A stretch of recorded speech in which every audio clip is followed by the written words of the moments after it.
the trades are reporting like, that maybe the conversations are being had right now or discussed, that maybe Chapek isn't the guy and maybe they want to go another direction. And the two names that keep popping up over and over again is Peter Rice and Tom Staggs. And I want to just kind of ask you guys, what do you think about all this? And if you were going to select someone, who would it be, or who would you prefer? I think this is a very kind of interesting conversation and one that's being talked about a lot.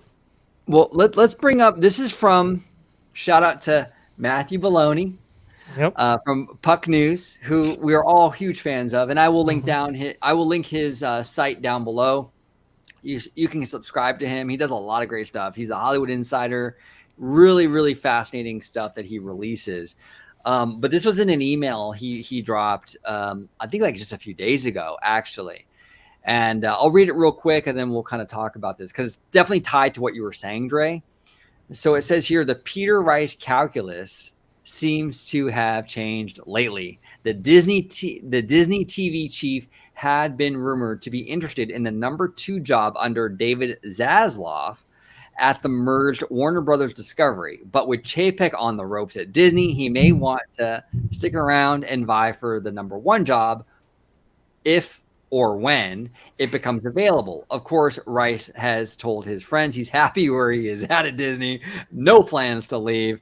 That guy holds his cards very closely to his embroidered Mickey vest. I'll start with you, Alia. I mean, I know you're subscribed to Matt Baloney's newsletters and what have you. And you actually brought him to my attention, and he does drop a lot of great, interesting stuff.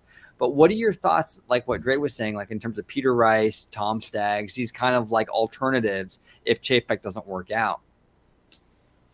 I think it's very promising, or it's a possibility. And because I like your theory about how Netflix does it with co-CEOs, that if Arnold and the board are feeling kind of, it's neutral, it's like this, but we're not quite ready to get rid of Chapek, or considering how he came on with the pandemic and all that, want to give him more of a chance, but still a little concerns with creative talent and things like that, then I wouldn't be surprised if Peter Rice's co-CEO becomes like a co-CEO.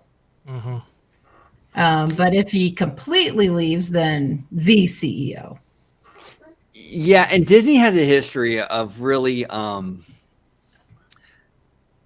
like that push and pull, yin and yang kind of approach to management works really well for Disney. We've seen it like with Walt and Roy. Like these two men, Walt and Roy, were completely different people.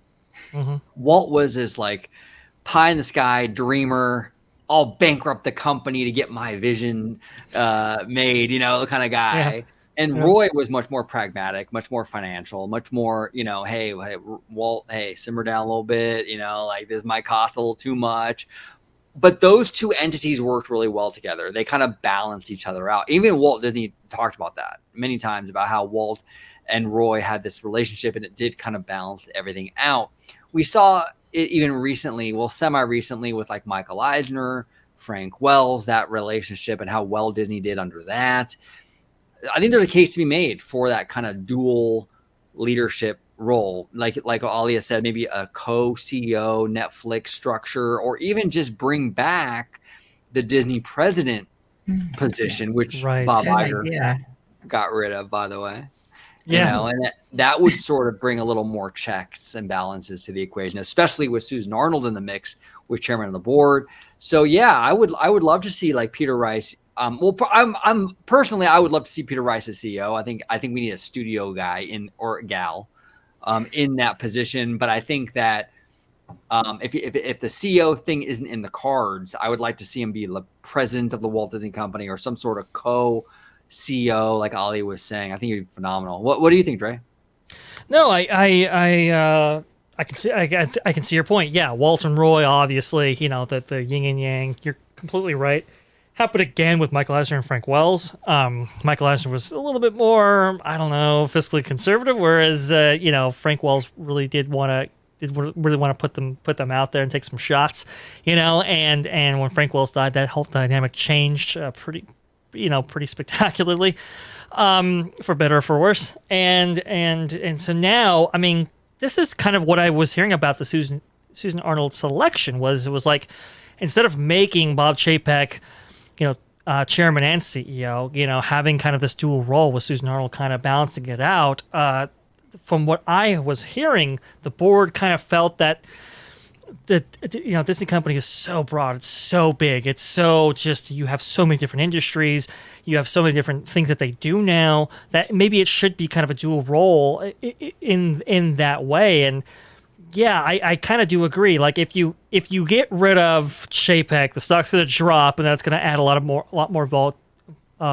volatility to the situation. That's already been very, very volatile. Whereas if you kind of have like a president role, just kind of balancing it out a little bit, whether that be Tom Staggs or Peter Rice or whatever, maybe that's the kind of the key there. And maybe Bob Chapek can still make his business decisions while you have this kind of other person who maybe can sell those things a little bit better than Chapek can, whether that be a new product or making cuts or, remaking the company in a structure that he of his choosing, that kind of thing. So I do kind of see the value in that a lot, actually. No, 100%, and that actually makes it. And again, this is under the assumption, because we don't know for sure. But if Iger and his loyalists are really trying to, sabotage Chapek, if you have someone in there that's kind of like a close number two, like a Peter Rice, it sort of makes that whole thing with Iger a little more complicated, because Iger now has to be careful, because now you're not just going after Chapek, you're going after Peter Rice, who might be a friend, he might be someone he agrees with politically, it might be someone he. You know what I'm saying? So now It's like, well, now you're not just taking pot shots at Chapek, you're kind of doing it towards Peter Rice as well. And that might kind of diffuse that situation a little bit, So I don't know. It is interesting. Do you know why Iger got rid of the president position? I don't know why. Do you know why? I know he got rid of it, and he look, Iger, and this is the thing with Bob Iger, is he more made leadership, a lot of moves. more so leadership, I bet. Ego. I don't know. Oh yeah, where did you get that? He got rid of the president role, and then he also inserted himself as chairman of the board while he was CEO. There was a lot of moves made where he was really the guy, like making all of this. Like really, like that's it. Like the literally, you want to talk about the buck stops here? When it was Bob Iger, that really was the case. He was the CEO and the chairman of the board. Yeah. And there was no president.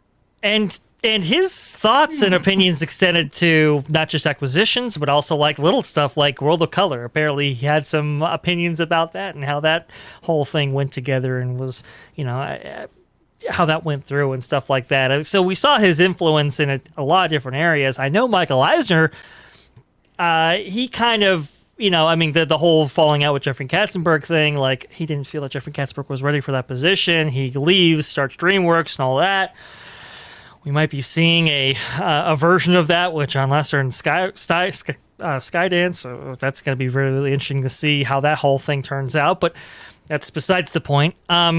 It's interesting. I have to look into why maybe Iger got rid of that position, and maybe it was ego. Maybe he did want to be the guy. He did want to be the face of, hey, this newfound success that Disney has had and has become this kind of conglomerate and an entity and this highly thought of company. That was because of me and me alone. Maybe that's the reason why. I don't know. That's a very interesting question. I will say this before we close it out. Mm-hmm. I will say this. A lot of fans, like we talked about earlier in the discussion, they get caught up in like looks and optics and what have you. Like they kind of favor Daddy Josh because he's good looking and what have you. The charisma thing is definitely a factor in all of this. And I'm just gonna say, like, I am so above that. And I think that 70s Wanda should be the next CEO. You know what? She has the absolute qualifications. No, she is. I think she would work very, very well in that role, right. And I think she would be highly successful. So, no, you know what? I love the hearts. I agree.